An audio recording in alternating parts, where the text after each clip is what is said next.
Irmãos, a paz do Senhor, irmãos. Deus é bom e maravilhoso. Vamos abrir a Bíblia em Lucas 15. Toda a honra e toda a glória é dada ao nosso Deus. Eu quero dar um título para esta mensagem. Nós vamos ler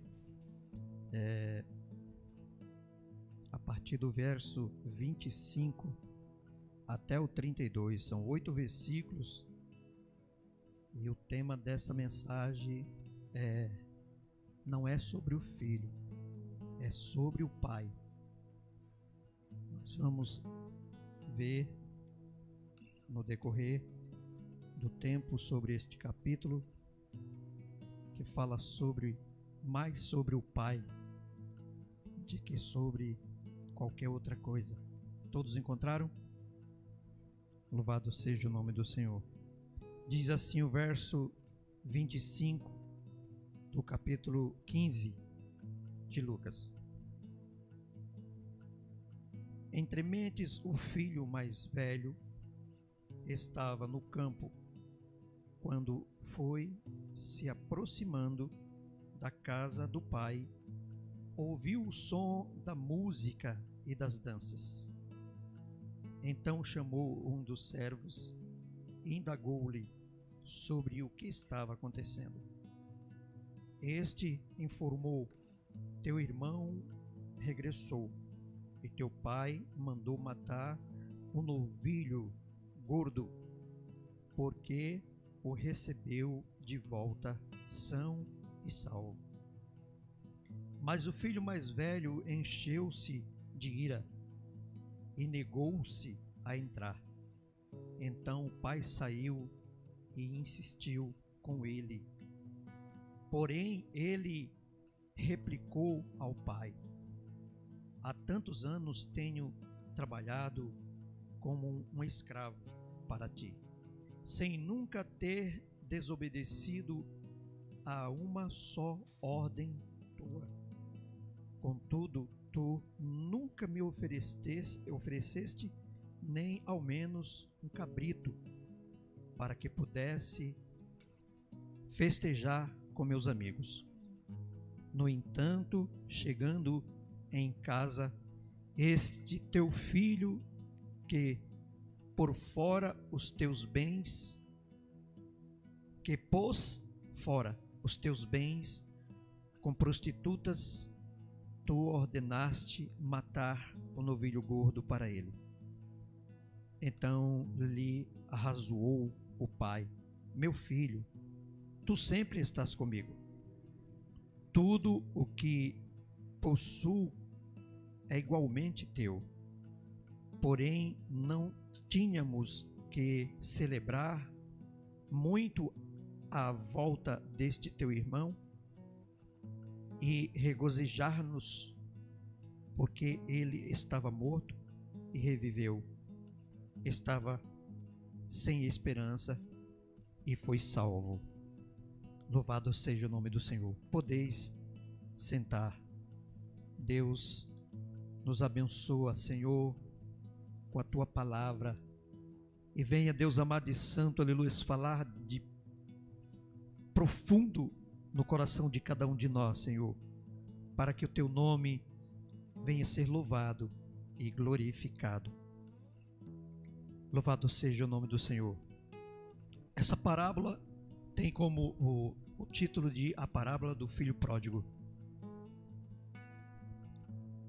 Mas eu fiz vários estudos em cima disso e achei muita coisa. Assim, eles disseram que no início essa parábola não tinha nome. E conforme foi passando o tempo, é que eles colocaram o nome de A Parábola do Filho Pródigo. Mas o certo seria a parábola do pai do filho pródigo, ou a parábola do pai amoroso, misericordioso.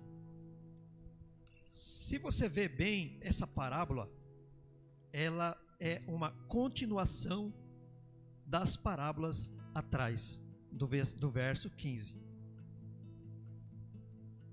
E nos últimos versículos ele vem falar o seguinte: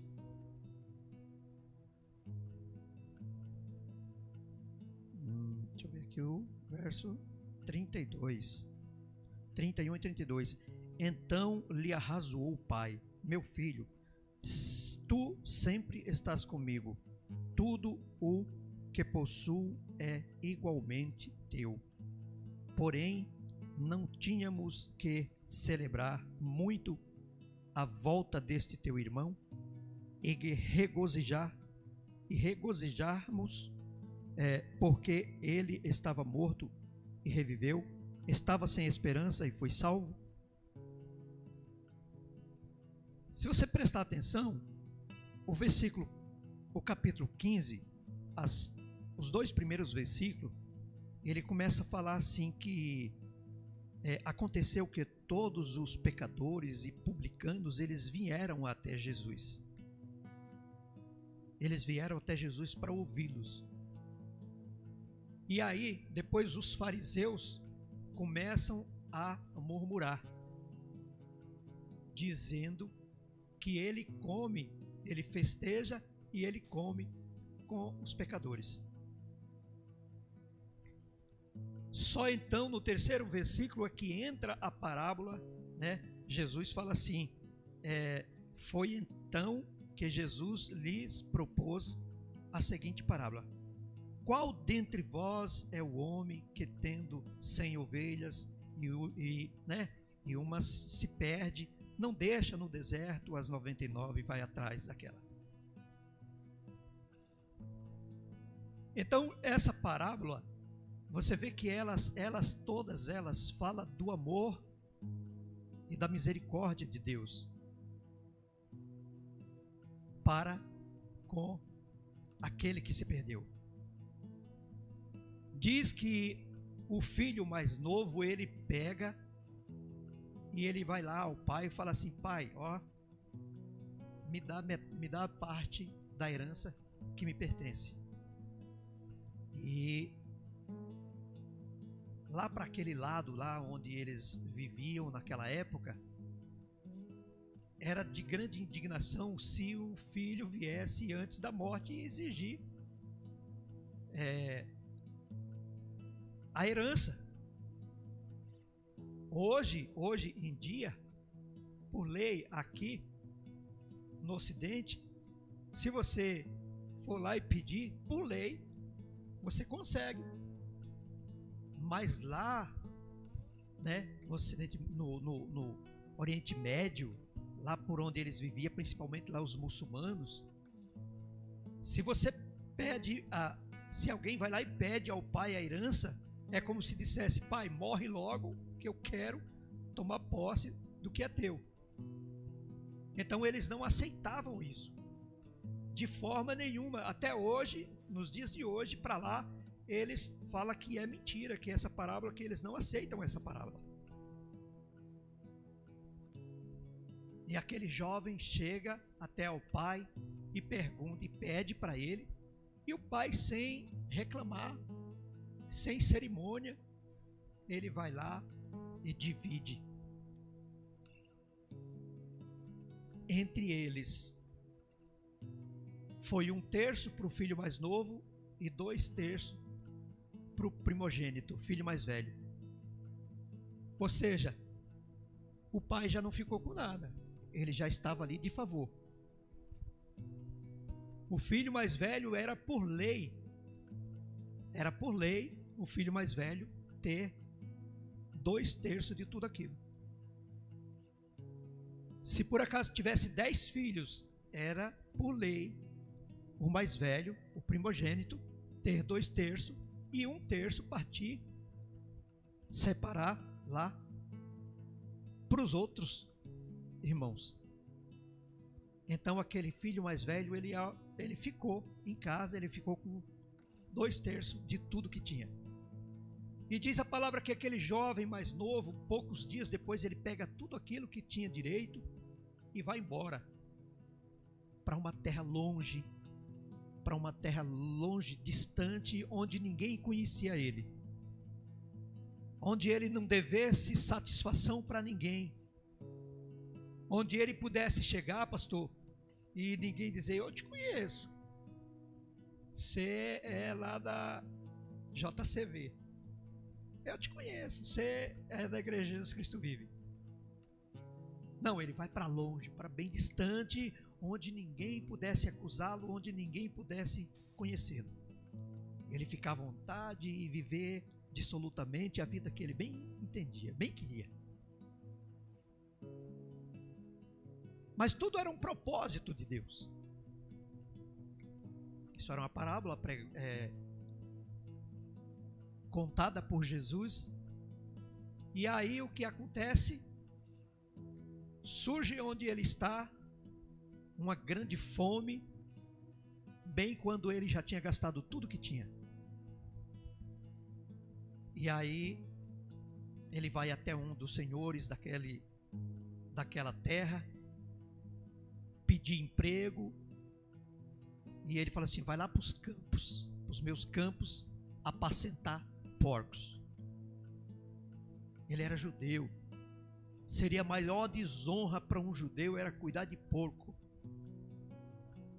E ali ele é obrigado a cuidar dos porcos. Eu imagino que ele foi para aquele lugar e por um certo tempo ele comeu ali a comida que o patrão tinha deixado, tinha mandado, ou ele já tinha levado. Mas chega um tempo que aquela comida se acaba. E provavelmente os patrões não foram lá no campo, e sei que falta comida para ele, e ele desejava comer a comida dos porcos. Se já não era grande a desonra ele cuidar dos porcos, imagina agora ele ter que comer a comida dos porcos. E aí vem memória que ele era feliz dentro de casa e não sabia. Vem a memória que ele estava na casa do pai, e ali ele tinha tudo. E ele fala assim: sabe o que eu vou fazer? Eu vou voltar para a casa do meu pai. Eu não sou mais nem digno de ser chamado filho. Lá os jornaleiros, os empregados, os funcionários do meu pai, eles têm do bom e do melhor. Enquanto eu estou vivendo uma vida dessa, Deus já tinha tratado no coração dele.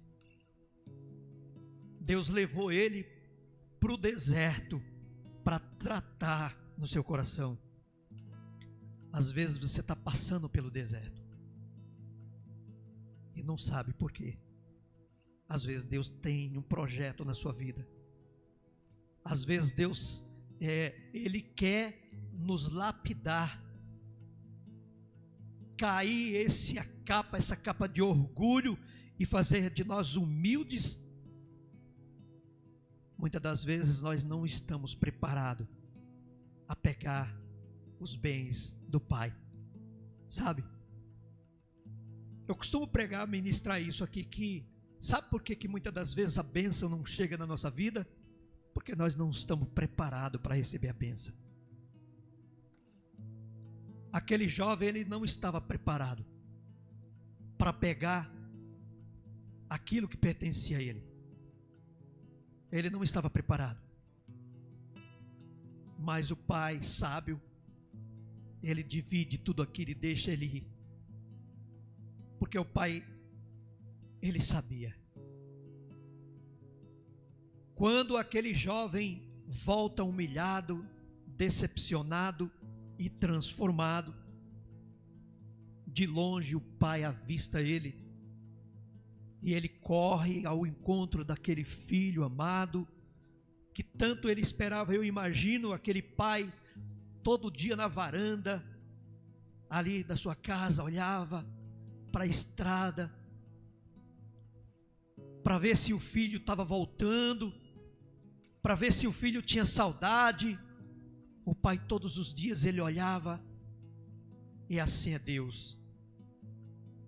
Assim é Deus comigo e com você. Todos os dias ele fala assim: hoje Tavares vai mudar, hoje Souza vai chegar, hoje o Silva, ele vai voltar. Hoje Vasconcelos vai entrar por aquelas portas.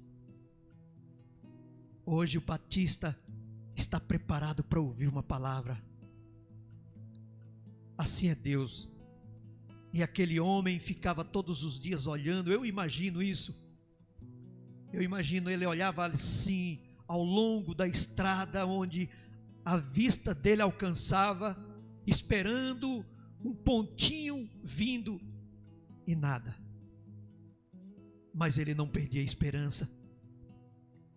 Até que um dia ele vê à vista ao longe o filho regressando, e diz a palavra que ele corre e lança ao pescoço e o beija e o abraça gostoso e recebe aquele filho como se ele nunca tivesse saído de casa.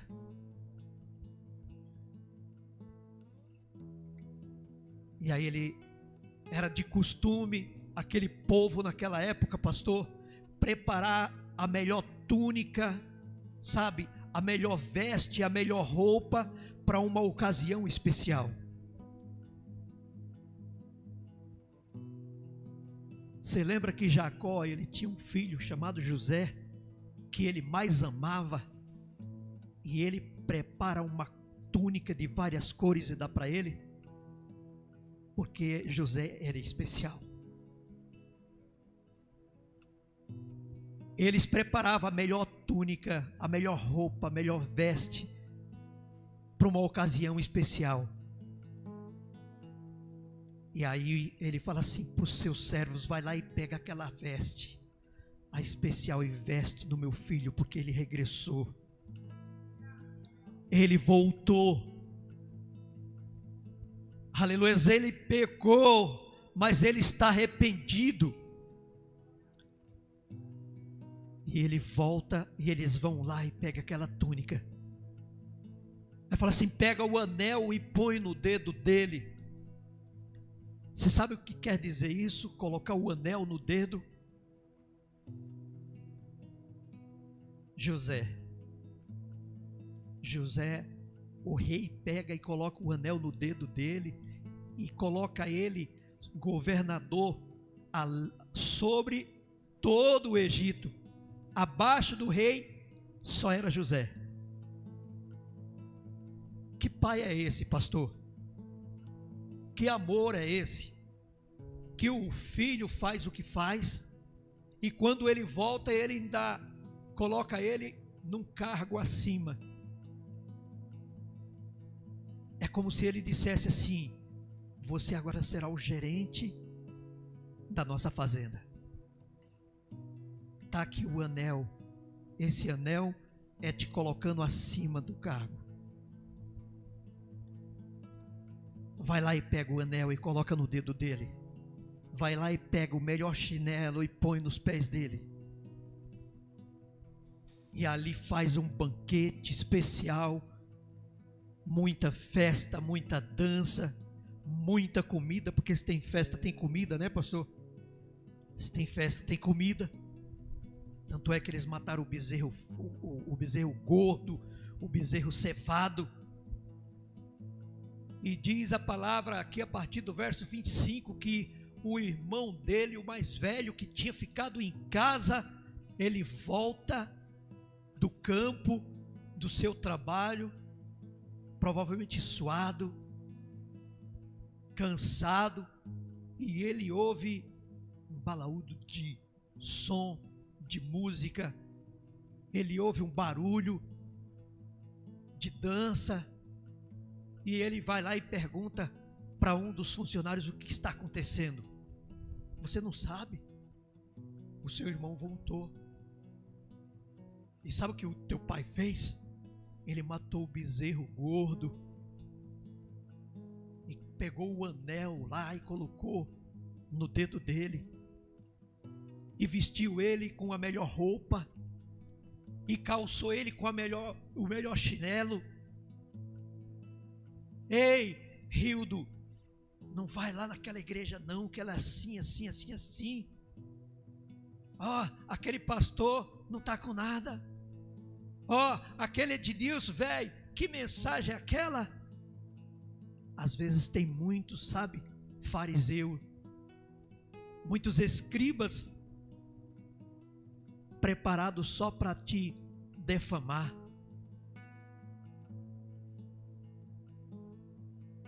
Aí ele se aproxima e vai reclamar para o pai: eu vivi todo esse tempo aqui. Todo esse tempo eu vivi com o Senhor. O Senhor nunca me deu nenhum cabrito para mim festejar com os meus amigos. Agora o teu filho que pegou parte da tua fazenda e foi para o mundo e gastou com meretrizes e fez tudo que não devia, gastou a tua fazenda, esse tu dá o melhor bezerro. Filho, ele voltou. Ele estava morto e reviveu. Ele estava perdido e se salvou. Ele estava perdido e se salvou.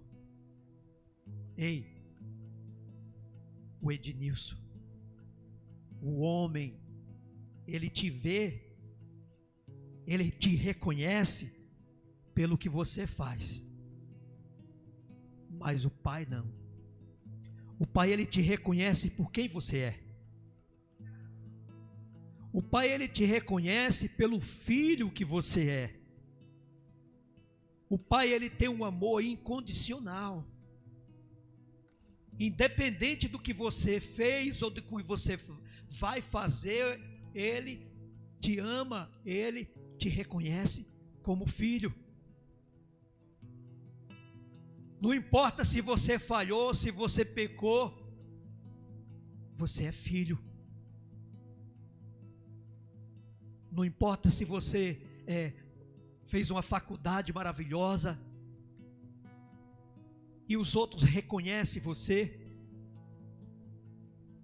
Não importa se você fez tudo de bom onde você congrega e os outros te reconhecem. Mas Deus, ele te reconhece pelo que você é. O filho, Deus, ele te reconhece como filho. Engraçado, sabe o que é? Aqui no verso 11, essa parábola, como ela começa. Aqui na King James, versão do King James, fala assim: e Jesus continuou. Quando ele começa a falar da parábola dos dois filhos, do filho pródigo. E Jesus continuou. A maioria das versões fala assim: e Jesus disse-lhe. E Jesus disse-lhe ou continuou, quer dizer que tem algo antes. Tem algo antes. O que ele estava falando? Aqui tinha algo antes disso. Jesus começa a contar a parábola das dracmas perdidas. Dracma era uma moeda de prata. Aquilo simbolizava anos de guardando ali dinheiro, né? A pessoa guardava aquele dinheiro, porque naquela época eles vendiam, eles trocavam comida, o comércio era mais à base de troca. O Denis chegava com arroz, eu chegava com feijão. Ele me dava um saco de arroz, eu lhe dava um saco de feijão. O outro vinha com legume, o outro vinha com os cabritos. Então a feira era assim, o negócio era base de troca. Então quem tinha uma moeda de prata era uma verba que ele colocava no banco ali, sabe? Guardava. E naquela época as mulheres ganhavam do pai moeda e elas iam guardando. No dia do casamento, aquelas moedas até colocava ali no véu dela ou na tiara, alguma parte das vestes dela. Era honra, era honroso Quando ela casava, o marido lhe dava mais pratas para ela, mais moeda, e ela guardava, que era para garantir que quando ele morresse, ela ia ter o sustento. A salvação dela, da vida dela, do alimento dela, era aquelas moedas.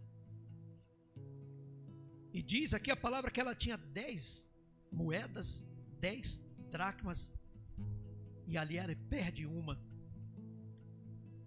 E ela insistentemente, ela pega uma candeia, acende, era noite, mesmo naquela época ali, aquelas janelas, aquelas portas que não tinha janela, mesmo assim elas eram escuras, até mesmo no dia, durante o dia, imagina a noite.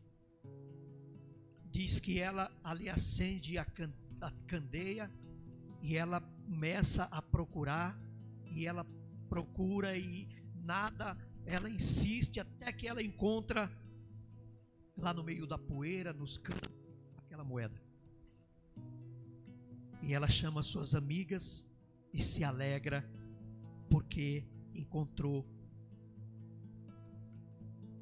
a moeda, a dracma perdida. Essa passagem ela inicia dizendo assim: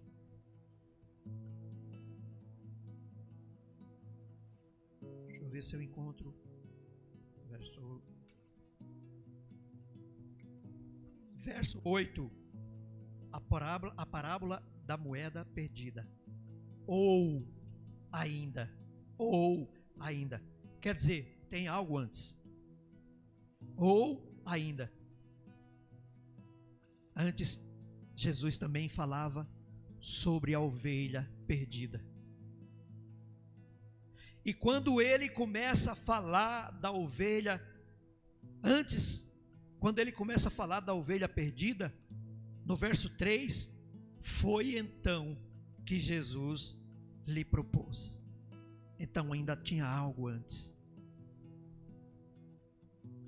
Que foi o primeiro versículo, o primeiro e o segundo versículo. E aconteceu que todos os pecadores, como os coletores de impostos e pessoas de má fama, estavam se reunindo para ouvir a Jesus.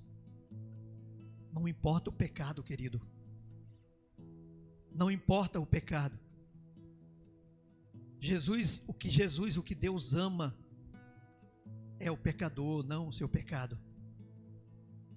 O pecado não agrada a Deus, e a Bíblia diz que sem santidade jamais verá a Deus. Mas Deus ama o pecador, e Ele faz de tudo para que você seja encontrado.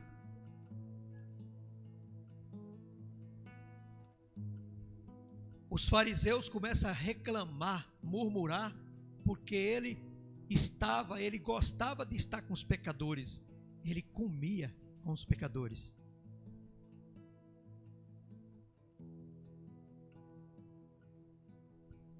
Mas Jesus, ele ama os pecadores. Louvado seja o nome do Senhor. A ovelha perdida. Você já viu um cachorro perdido quando ele cai da mudança? Coitado, ele sabe que ele está perdido. Ele não vê o dono, ele não vê o lugar que ele conhece. Ele fica doido. A ovelha é um bicho, um animal. Ele também provavelmente ele sabe quando ele está perdido. Mas a dracma perdida não sabia. A dracma era um objeto. Estava perdido, mas ele não sabia. Sabe o que eu quero dizer? Aquele filho que foi embora, lá longe, ele descobre que ele estava perdido. Mas aquele filho que estava dentro de casa, pastor, ele não sabia que estava perdido. Aquele filho que estava lá distante, ele era aqueles cobradores de impostos e os pecadores, do verso 1. Mas aquele filho de Lígia que ficou dentro de casa, que quando o irmão volta, ele começa a acusar, ele era mais perdido que ele. E ele estava dentro de casa. Muitas das vezes nós estamos dentro de casa e estamos perdidos, precisando da misericórdia desse Deus Todo-Poderoso para nos alcançar. Muitas das vezes nós estamos parecendo mais com os fariseus, sabe? Mais com os fariseus hipócritas, os doutores da lei, de que com aquele pecador. Aquele pecador, ele voltou arrependido, ele voltou transformado. E Manalha pregou um dia desse, falando sobre a mulher adúltera. E essa passagem veio confirmar a minha palavra. Muitas das vezes, nós não estamos nem no lugar daquela mulher que ia ser apedrejada. Muitas das vezes nós não nos colocamos no lugar dela. Muitas das vezes nós estamos de pedra na mão. Muitas das vezes nós somos aquela multidão. Muitas das vezes nós fazemos parte daquela multidão, com pedra na mão. O irmão, ele não pode falhar, o irmão, ele não pode pecar. Já está de pedra na mão para atacar. Mas mesmo você que está com pedra na mão, Jesus, ele te ama. Mesmo você, Ednilson, que está com pedra na mão para atacar, Jesus, ele te ama. Porque nós também somos pecadores. Aquele que não tiver pecado, que atire a primeira pedra. Aquele que não tiver pecado, atire a primeira pedra. Foi o que Jesus fala para aquela multidão. Aquela multidão, sabe o que aconteceu? Eles reconhecem que era pecador. Eles reconhecem que eram pecadores. E cada um vai largando a sua pedra, e vai embora. E aquela mulher vem até Jesus. E Jesus falou: cadê os teus acusadores? Não estão aqui, Senhor. Não te condenaram? Não, eu também não te condeno. Vai, não peques mais. Todas essas parábolas, ela termina falando sobre, olha só, verso 7. Eu vos afirmo que da mesma maneira haverá muito mais alegria no céu por um pecador que se arrepende do que por 99 juntos que não carecem de arrependimento.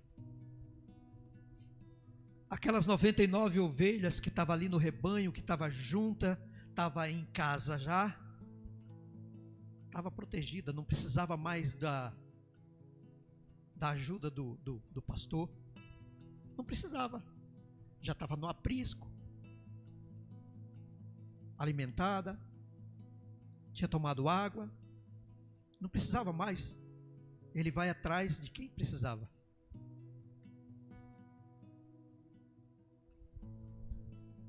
E lá no verso 10 também fala assim, ó: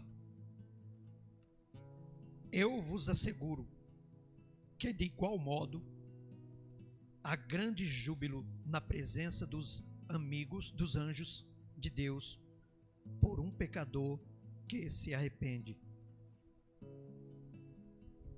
Diz a palavra que quando um pecador se arrepende e ele se entrega ao Senhor, os anjos fazem festa no céu por 3 dias. Hoje o Senhor está chamando a mim e a você ao arrependimento. Irmãos, diz a palavra do Senhor que a fé vem pelo ouvir a palavra de Deus. É a única coisa que vai impedir de você ser salvo.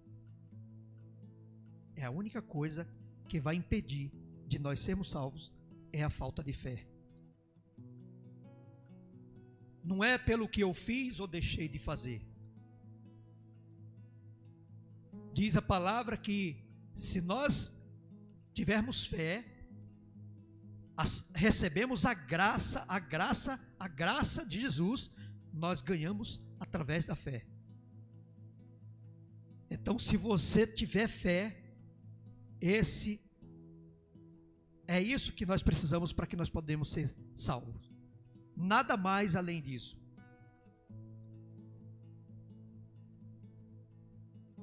E o arrependimento, ele não vem se você não tiver fé. Se nós não buscarmos a palavra de Deus, se nós não lermos a palavra de Deus, diz aqui que fala assim, medita nesse livro dia e noite. Se nós meditarmos na palavra de Deus, nós vamos adquirindo fé. Através da fé é que você será encontrado. Louvado seja o nome do Senhor. Que Deus abençoe a sua vida. Que Deus possa nos dar a graça de nos arrepender. Irmãos, nós não somos mais como os pecadores lá do mundo. Nós pecamos, sim, porque nós somos humanos, nós somos seres humanos, mas nós não vivemos na prática do pecado. Se eu falar para você que a partir de hoje, daqui para frente que você ouviu essa mensagem, você não vai mais pecar, eu estou mentindo. Irmão Ednilson, ele não pode mais pecar porque ele ministrou essa passagem, essa palavra. Engano seu, engano meu. Mais cedo ou mais tarde, nós somos carne, nós somos seres humanos, nós somos falhos. Nós vamos falhar. Nós vamos entristecer. Mas isso passa. Porque nós temos, aleluia, um Pai amoroso que está sempre de braços abertos a nos esperar, a nos resgatar das mãos de Satanás.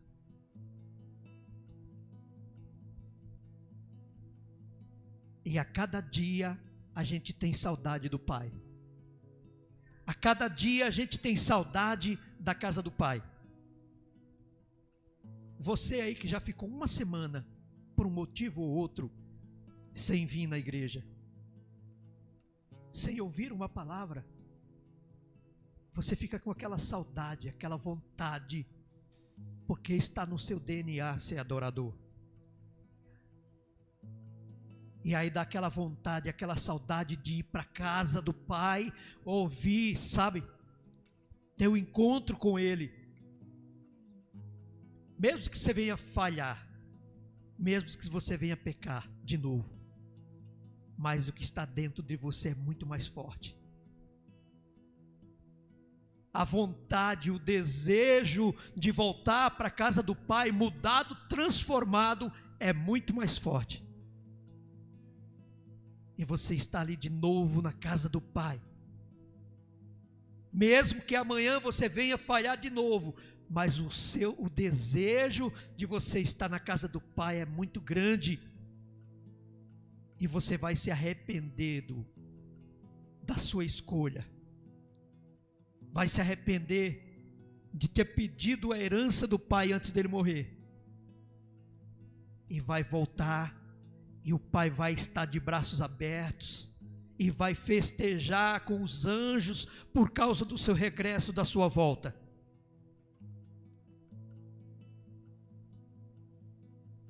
E assim, até a volta de Cristo Jesus. Deus abençoe a sua vida. As palmas louvam o Senhor.